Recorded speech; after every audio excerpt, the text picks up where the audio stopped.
नमस्कार मंडळी, स्वागत आहे तुमचं आपल्या नवीन एपिसोडमध्ये. तर नेहमीप्रमाणे आम्ही डेकोरेशनसाठी मंदिरामध्ये आपल्या जमलो होतो आणि त्यानंतर डेकोरेशनला सुरुवात केली.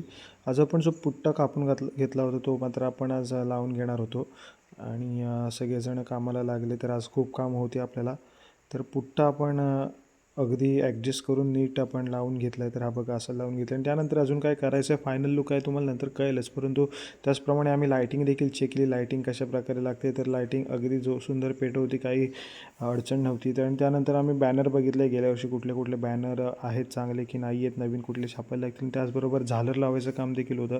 ती झालर देखील आम्ही फटाफट लावून घेतली, कारण रात्री खूप वाजून गेले होते आणि लवकरात लवकर सर्वांना घरी देखील जायचं होतं. तर फटाफट झालर देखील लावून घेतली आणि त्यानंतर आपण पोरांसाठी खाऊ आणला होता. तो खाऊ देखील पोरांनी फटाफट खाल्ला आणि त्यानंतर मात्र आम्ही निघालो घरी जाण्यासाठी. साफसफाई वगैरे केली.